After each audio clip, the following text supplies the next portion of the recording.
के एक छोटे से गांव का रहने वाला हूँ।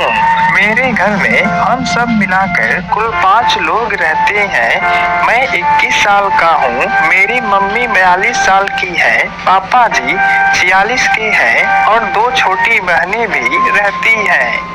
हमारा घर शहर से 15 किलोमीटर की दूरी पर था और यहाँ बिल्कुल शांत वातावरण था, जिससे कि हमें यहाँ पर कुछ ज्यादा ही सुकून मिलता था। हमारा घर 3 फ्लोर का है। ग्राउंड फ्लोर पर एक बड़ा हॉल और किचन है। हमारे घर में सभी के लिए एक अलग अलग कमरा था। मैं भी अपने कमरे में अकेले ही रहता था। मेरे और गेस्ट रूम में सिर्फ एक बाथरूम है। मेरा और परिवार, दादा दादी और चाचा चाची हमारे घर से 20 किलोमीटर की दूरी पर शहर में रहते थे। जुलाई में मैंने स्नातक का एग्जाम दिया था और रिजल्ट के आने को अभी कुछ महीने बाकी थे। हमारे गांव में 4 महीने फसल की कटाई होती है और उस समय दादाजी, चाचू और पापा जी दिन भर खेत पर ही रहते हैं।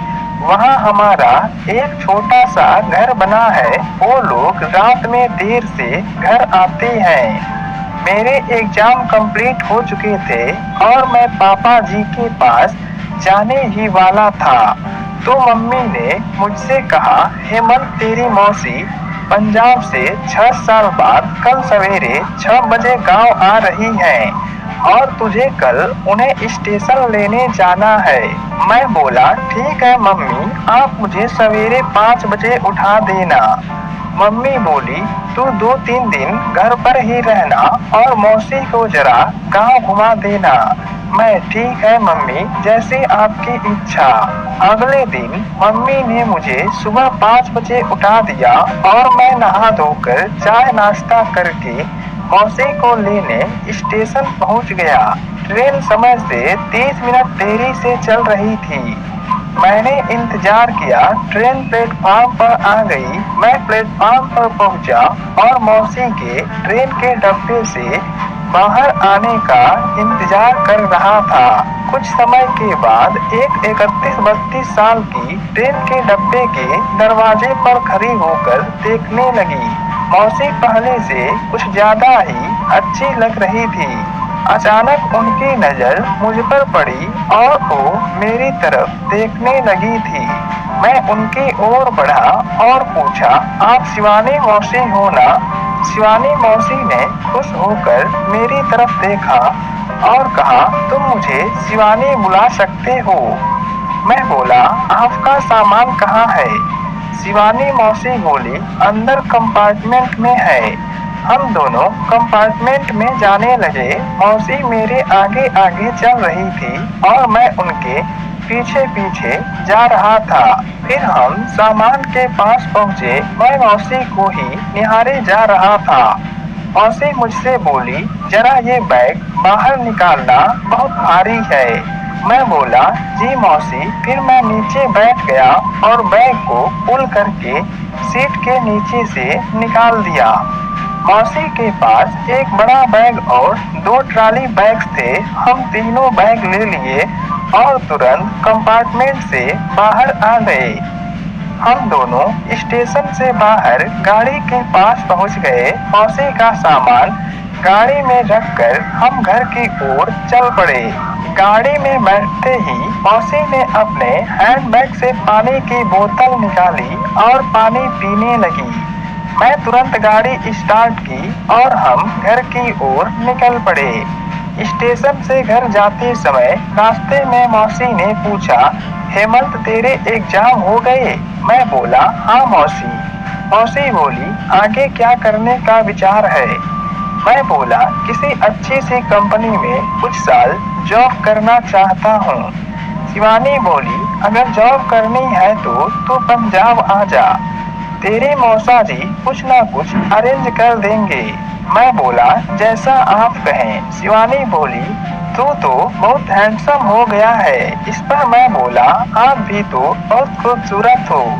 हम दोनों ऐसे ही बात कर रहे थे तो अब उनके साथ क्रिकेट खेलना चाहता था, लेकिन अब देखते हैं कि मेरा भाग कब बदलता है।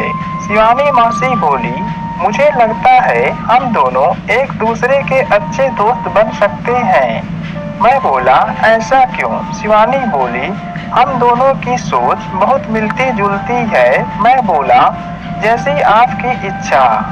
शिवानी बोली, हेमंत मैं तुझसे सिर्फ 7 साल बड़ी हूँ और तुझे मौसी ना बोला कर। मैं बोला, ओके, मैं आपको कभी कभी मौसी जी कहा करूँगा। शिवानी बोली, ठीक है, फिर उस समय मेरे पैर छूकर आशीर्वाद भी ले लिया कर। मैंने उनसे पूछा, और बताओ मौसी, मौसा कैसे हैं और क्या कर रहे हैं? इस पर शिवानी बोली, अब मैं तुम्हें क्या बताऊं, वो तो अपने बिजनेस में ही बिजी रहते हैं और कभी कभी घर भी नहीं आते हैं। बातें करते करते मौसी बोली, कहीं गाड़ी रोको, मुझे जरा हल्का होना है। फिर मैंने गाड़ी रोक दी और वो नीचे जाने लगी। उनके नीचे जाते ही वहाँ कुत्ते आपस में लड़ने लगे, जिससे शिवानी मौसी डर गई और फिर वापस गाड़ी में आने लगी। फिर मैं नीचे उतर गया और कुत्तों को वहाँ से भगा दिया। फिर मौसी बाहर गई और 2 मिनट के बाद हल्की होकर चली आई। फिर हम दोनों गाड़ी में बैठकर घर चले गए।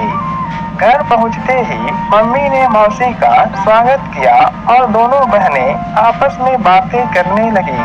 फिर मम्मी ने हम दोनों को नाश्ता करवाया। इस समय घर में कोई नहीं था क्योंकि पापा और मेरी दोनों बहनें दादाजी के पास चले गए थे और वहीं पर वो लोग खेती का काम करवा रहे थे।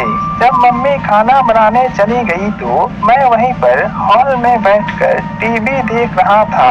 मौसी भी वहां आ गई और बोली, हेमंत, क्या तुम मुझे गांव नहीं घुमाओगे?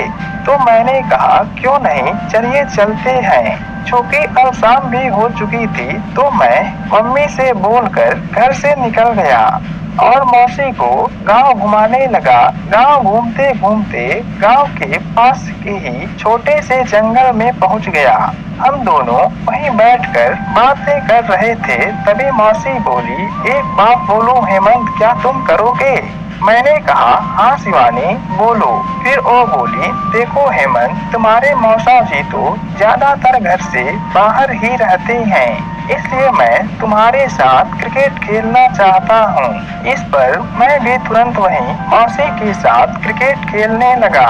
फिर लगभग 20 मिनट के बाद हम दोनों घर चले गए। घर जाकर मौसी बोली, हेमंत, आज मैं बहुत खुश हूँ। इस तरह से मैं भी अब खुशी खुशी रहने लगा था।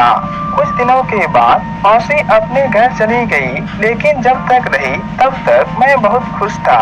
लेकिन कुछ ही दिनों में मैं उनके यहाँ चला गया और अब उनके यहाँ रहकर नौकरी भी करने लगा था।